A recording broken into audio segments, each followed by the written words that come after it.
करेंगे कि वरमाला राम के गले में कैसे पहुंची। राम ढलवाने को तैयार नहीं, सर झुकाने को तैयार नहीं सीता के सामने, तो सीता कैसे पहनाएगी। ऊंचे सिंहासन पर बैठे, ऊंचा था सिंहासन जहां विराजमान थे, सर पर मुकुट था, कंधों पे तरकश कमान थी, कहीं वेद मंत्र गा रहे थे ऊंची तान से, पुष्पों की वर्षा हो रही थी आसमान से, जयमाल लिए हाथ में जब आई जानकी, डालूं गले में किस तरह बस यूं हैरान थी। कैसे डालूं, ये तो बहुत ऊंचे बैठे। मन में एक विचार आया सीता के, अरे नीचे भी तो बैठे हैं एक, उन्हीं के तो भाई हैं, यानी मेरे देवर।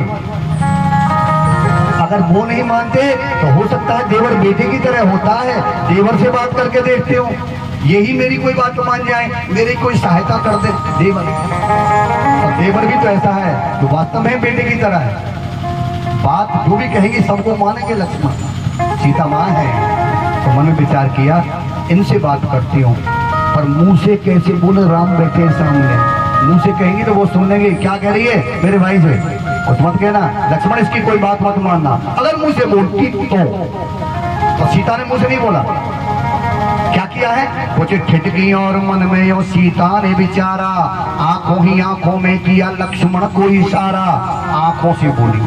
अच्छा, आंखें देखती भी है और बोलती भी है, दोनों काम करती है। आंखें देखती हैं और बोलती हैं, और कान क्या करते हैं, कान क्या करते हैं, सुनते हैं, नहीं देखते भी हैं। कान भी देखते हैं, जब आंखों से नहीं दिखता ना, फिर आंखों से जब नहीं दिखा तो ये कान दिखाएंगे, फिर ये कहां चला गया, कान के ऊपर, कान दिखा रहे हैं। तो सत्य समझो कान भी दिखाता है, मोतियाबिंद आ जाए तो कान ही दिखाते हैं। फिर जो मुंह से नहीं आंखों से बोली, कुछ ठिठकी और मन में सीता ने बेचारा, आंखों ही आंखों में किया लक्ष्मण को इशारा। क्या इशारा किया, ऐसे के अवतार तू जरा दे दे सहारा। ए देवर तुम शेष हो, और शेष के ऊपर धरती रखी रहती है, जिस धरती पे मैं खड़ी हूँ वो सब तुम्हारे हाथ में है। ए शेष के अवतार तू जरा दे दे सहारा, तो भूलूंगी नहीं उम्र भर एहसान तुम्हारा। लक्ष्मण जी खड़े हो गए उसी समय, माँ का कहना मान के, माँ आज्ञा करो क्या करना है मुझे, मेरी भाभी माँ जो कहेगी मैं वही करके दिखाता हूँ। कितने आज्ञाकारी थे, खड़े हो गए। तो लक्ष्मण सुन, आई लखन थोड़ी देर इस धरती को उठा दे, आई लखन थोड़ी देर इस धरती को उठा दे, तो ये भाभी तेरे भैया को जयमाला पहना दे। लक्ष्मण ऐसा करो, मैं नीची पड़ रही हूँ, मुझे ऊंची कर दो, और वहां लेवल में लेके जाओ, एक लेवल में जहां मैं और ऊंची कर देना, जिससे जल्दी माला डल जाए, मुझे और ऊंची कर दो। धरती तुम्हारे हाथ में, मेरे लिए उठा दो, रात दिन तो उठाते रहते हो ना, शेष हो तुम्हारे सर पर रखिए, आज मेरे लिए उठा दो। लक्ष्मण बोले, माँ चिंता ना करो, अभी लो। लक्ष्मण ने जैसे ही हाथ किया नीचे धरती को उठाने के लिए, एकदम हाथ को रोक लिया लक्ष्मण ने। अरे ये मैं क्या करने लग गया, माता जी क्षमा करना। अरे लक्ष्मण रुक जाओगे, उठाओ ना। अरे भैया मैं तो भूल गया था कि धरती एक है, टुकड़े नहीं है भैया, उठाऊंगा तो सारी उठेगी और तुम नीचे की नीचे रह जाओगी, राम जी ऊंचे के ऊंचे रह जाएंगे, बात नहीं बनेगी। अच्छा लक्ष्मण बात नहीं बनेगी तो कैसे बनेगी। अरे माँ देखो सही में क्या करता हूँ, बड़े बुद्धिमान है। लक्ष्मण जी इतनी बात सुन फौरन हुए खड़े माँ के लिए, और जाकर के श्री राम के चरणों में गिर पड़ी, जाकर के श्री राम के चरणों में गिर पड़ी। चरणों में गिर के जाते, और कैसे गिरे कि चरणों में गिर के उनने समाधि सी लगा दी। आज ऐसी समाधि लगा दी है, ऐसे सो गए जाकर के राम के चरणों में, जैसे जब तक नहीं उठेंगे, जब तक राम नहीं उठाएगा, ऐसे जाके पड़ गए। चरणों में गिर के उनने समाधि सी लगा दी, और जय रामचंद्र आपकी जय, जय हो जानकी। राम जी ऊपर से बोले, मेरे लक्ष्मण ये सारी सभा देख रही है, ए मेरे भैया ये प्रणाम करने का समय नहीं है, आपने बिना बखत के प्रणाम क्यों कर दिया मुझे, लेकिन फिर भी मैं आशीर्वाद देता हूँ, खुश रहो, जीते रहो, आनंद में रहो। लक्ष्मण जी बोले, कितने ही दिनों आज नहीं उठूंगा, कितने आशीर्वाद दे लो, आज नहीं। राम जी बोले आज नहीं, आज क्या हो गया, एक और रह गया है आशीर्वाद, भैया एक और रह गया है और उसे सुन के तू उठ ही जाएगा, क्या देख लो। तो राम जी बोले अरे भगवान करे लक्ष्मण मेरे साथ तेरा ब्याह भी है जाए, अरे जल्दी उठ जा भैया, का नहीं कराना है। अरे नहीं कराना है, अरे लक्ष्मण क्या करा रहे हो, ये मेरे भाई को क्या हो गया, ये आज्ञाकारी लक्ष्मण आज क्यों नहीं उठ रहा है मेरे कहने से, इसको किसी ने क्या कह दिया। अब राम जी ने सीता की ओर देख लिया, राम जी ने सीता की ओर देख लिया और सीता की ओर देखा तो सीता जी तो वैसे परेशान थी बहुत देर से, अब उनको भी मौका मिल गया और घूंघट की ऊंट करके अंगूठा को दिखा दिया, लो बचो अपनों से। सीता बोले लो बड़े ऐठ रहे थे, नहीं डलवाऊंगा नहीं आऊंगा, अब आ जाओ, बोलो जय राम जी की, राम राम जी। सीता जी मुस्कुराई, राम जी फंस गए। राम जी बोले अच्छा तूने किया है ये सब कुछ, ये मेरा भाई तेरे कहने से कर रहा है? अब राम जी बोले क्या करूं, अरे हमें तो अपनों ने मारा। अब राम जी बोले अब हमें तो अपनों ने मारा, गैरों में कहाँ दम था, और नैया मेरी उस जगह डूबी या पानी बहुत कम था।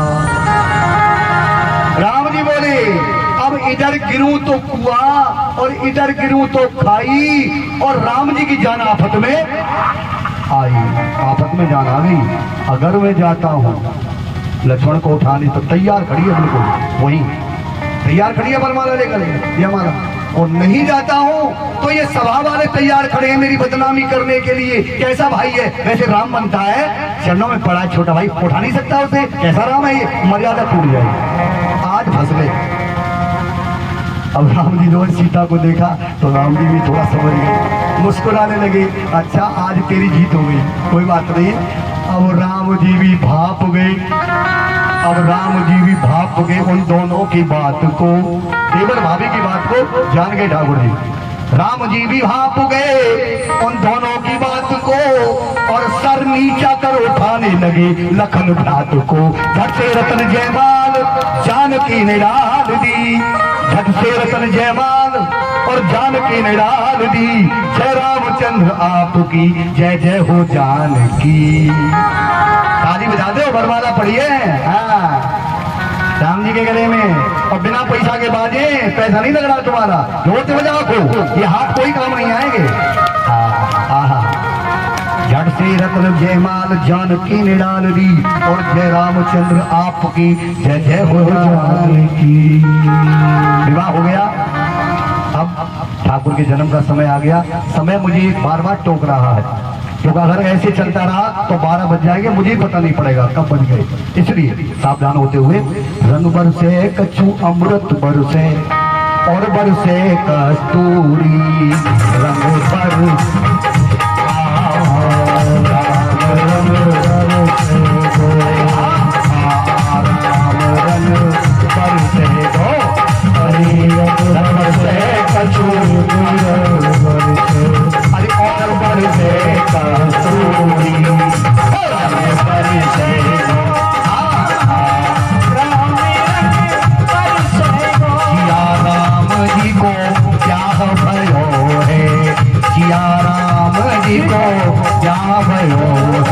अरे नाचत है नर नारी,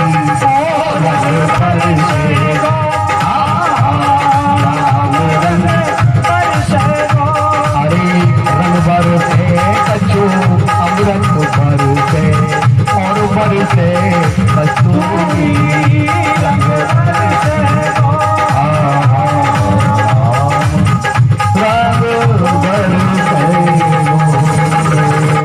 बहुत बहुत धन्यवाद आप सभी के लिए। राम कथा 9 दिन में होती है, कभी भाग्य ने साथ दिया या कोई राम जी की कृपा हुई, हो सकता है कभी आपको 9 दिन राम कथा सुनने को, वैसे तो आप सुनते रहते हैं लेकिन मेरी जीव से कभी सुनने को मिल जाए। तो मैं तो कुछ ही नहीं, क्योंकि मैं बोलता ही नहीं। अब ठाकुर जी कह रहे महाराज जी हमारा नंबर भी ले लो, राम जी का तो सब हो गया, हमको भी बुलाओ। इनका जन्म कहाँ हुआ है, कन्हैया तो कहाँ हुआ, मामा के यहाँ। कौन से शहर में, कौन से नगर में हुआ था कन्हैया का जन्म, जोर से बोलो। मथुरा। मधुपुरी। हमारे मथुरा का नाम पता है क्या है? मधुपुरी। मथुरा का नाम है मधुपुरी। और आपको एक राज की बात बता दें मथुरा की, अभी ठाकुर जी वहीं जन्म लिया है। मथुरा की राज की बात यह है कि मथुरा ब्रज में नहीं है। आप आश्चर्य करोगे, बोल दो राधे राधे, पता ही नहीं होगा अभी आपको। भागवत सुनते हो, सब सुनते हो, मथुरा ब्रज में नहीं है। तो कहते ब्रज में नहीं है, ब्रज में ही तो है। वेद शास्त्रों में मथुरा की जो महिमा है बहुत न्यारी है। और भागवत में कितनी बार प्रसंग आप कल भी सुनोगे, कई बार आया है प्रसंग। क्या? अच्छा, भगवान गोकुल को छोड़ के कहां गए थे? ब्रज छोड़ के कहां गए थे? मथुरा। बार बार प्रसंग आता है कि कान्हा ब्रज छोड़ के कहां गए थे? मथुरा। तो क्या मथुरा ब्रज में नहीं है? नहीं है। तभी तो प्रसंग में आया कि ब्रज छोड़ के मथुरा चली गई। ये कई बार प्रसंग आया है। और देखिए कल और प्रसंग ये भी आएगा, बताएंगे आपको। सब सारे प्रसंग आएंगे। कई बार भागवत में आया कि मथुरा ब्रज में नहीं। तो फिर कहा है? ये ऐसे है, कैसे? जैसे आपके हरियाणा के बीच में, हरियाणा के बीच में दिल्ली है। कैसे? हरियाणा के बीच में दिल्ली है, पर दिल्ली हरियाणा नहीं है। समझ गए? अब तो समझ गए। है बीच में, उसी के बीच में, लेकिन आप वहां जाकर उसे हरियाणा नहीं कह सकते। ऐसे ही मथुरा है, ब्रज के अंदर है, लेकिन मथुरा 3 लोक से न्यारी। जो जगह 3 लोक से न्यारी है वो ब्रज में कैसे हो सकती है, जरा बताइए। 3 लोक से न्यारी है मथुरा, अलग है। और 7 पुरी में से मथुरा एक पुरी है। सब पुरी है भारत के अंदर। जगन्नाथपुरी, जनकपुरी, अयोध्यापुरी, उज्जैन अवंतिकापुरी, काशीपुरी, कांचीपुरी, मिथिलापुरी, ये 7 पुरी हैं। इनमें से मथुरा एक है 7 पुरियों में से। तो आइए, उस मथुरा में जन्म लिया भगवान ने। अच्छा ये बताओ, फिर ब्रज में जन्म कैसे हुआ कन्हैया का, जब मथुरा में हुआ? अरे पहले मथुरा में हुआ, लेकिन जब जन्म लेते ही वहां चले गए। और जन्म कहाँ दिखाया? गोकुल में दिखाया जन्म, कि मैं तो यशोदा मैया के यहाँ मैंने जन्म लियो, मैं तो गोकुल में मैं हूँ। बोल दो राधे राधे। कैसो छलिया? अरे जन्म मथुरा में लियो और नगाड़े कहाँ बजा दिए? गोकुल में जाके। बधाई कहाँ मना दी? ब्रज में जाके। हा, जन्म ब्रज में दिखा दिया। वारे कन्हैया। लेकिन एक बात तो बता दे कन्हैया, कि अगर बालक, पहला बालक अगर मामा के यहाँ होता है, पहला बालक अगर मामा के यहाँ होता है तो बड़ा भाग्यशाली होता है। लेकिन जानबूझ के मामा के यहाँ ना जाया जाए कि अब बालक होने वाला है, चलो भैया के यहाँ, मामा के यहाँ ही जन्म देंगे। ऐसा ना हो। अचानक बहन पहुंच जाए मामा के यहाँ, अचानक गई हो मिलने के लिए, और तब बालक हो जाए वहां पर। अचानक गई हो और वही भैया के यहाँ, और वहां बालक हो जाए, बहुत भाग्यशाली माना जाता है मामा के यहाँ। ऐसा बालक भाग्यशाली होता है, याद रखना। पर जानबूझ के मत जाना कि भाग्यशाली बनाएंगे थोड़ा आपको। बोल दो राधे राधे। हाँ, जेल में जन्म लिया। दुनिया को जेल इतनी खतरनाक जगह है जेल। और कान्हा बड़ा उल्टा है। राम जी ने सोने के भवन में जन्म लिया, कान्हा बोले मैं तो जेल में जाके लूंगा मामा के जेल में, जो सबको बुरी लगती है। राम जी ने दिन के 12 बजे जन्म लिया, कन्हैया बोले रात के अंधेरे में 12 बजे जन्म लूंगा। उल्टा चलता है, उल्टा टेढ़ा है ना, टेढ़ा टेढ़े काम करता है सारे काम। राम जी से सब उल्टी की है कृष्ण ने जो है। तो आइए, जब जन्म हुआ कैसे हुआ? कंस की चचेरी बहन थी देवकी, चचेरी चाचा की बेटी, सगी नहीं थी, लेकिन सगी से ज्यादा प्यार कंस प्यार करता था देवकी को। देवकी से बड़ी रोहिणी, देवकी की बहन, पहले वसुदेव के लिए शादी गई थी पहले, और कंस ने दूसरी बहन भी यानी देवकी भी वसुदेव के लिए रिश्ता कर दिया कि वसुदेव जी दोनों बहन साथ रहेंगी और आपको ही विवाह देता हूं मैं दोनों बहनों को। रोहिणी का विवाह भी वही कर दिया, और देवकी का भी विवाह वसुदेव जी से ही कर दिया। और दूसरा ब्याह करने के लिए जब वसुदेव आ गए हैं मथुरा में देवकी से, जो कंस ने बड़े प्यार से विवाह किया, इतना दान किया है भागवत में अपनी बहन के लिए। राजा था भाई मथुरा का कंस जो है, और देवकी को बहुत प्यार करता था। अपने हाथों से श्रृंगार अपनी बहन का किया, सब कुछ किया, दान दही, हाथी घोड़े रथ, न जाने क्या क्या दान कर दिया। लेकिन अपने रथ में जब विदा करने गया मथुरा से बाहर बहन देवकी को कंस, तभी आकाशवाणी हो गई और देवता बोले अरे बड़ा खुश हो रहा है बहन के विवाह करते हुए रथ में बिठा के। इसी देवकी का 8वां लाल तेरा काल बन जाएगा, तुझे मार देगा। ऐसी आकाशवाणी आई तो कंस का मस्तक फिर गया। अरे जिसे मैं बहन समझ रहा था, ये तो मेरा काल है, काल को जन्म देगी, मुझे मार देगा इसका बालक, मैं इसे जीवित नहीं छोड़ूंगा। कितना प्यार कर रहा था, लेकिन आकाशवाणी से सुन के मस्तक फिर गया और कहा अभी मारूंगा इसे मैं, अभी।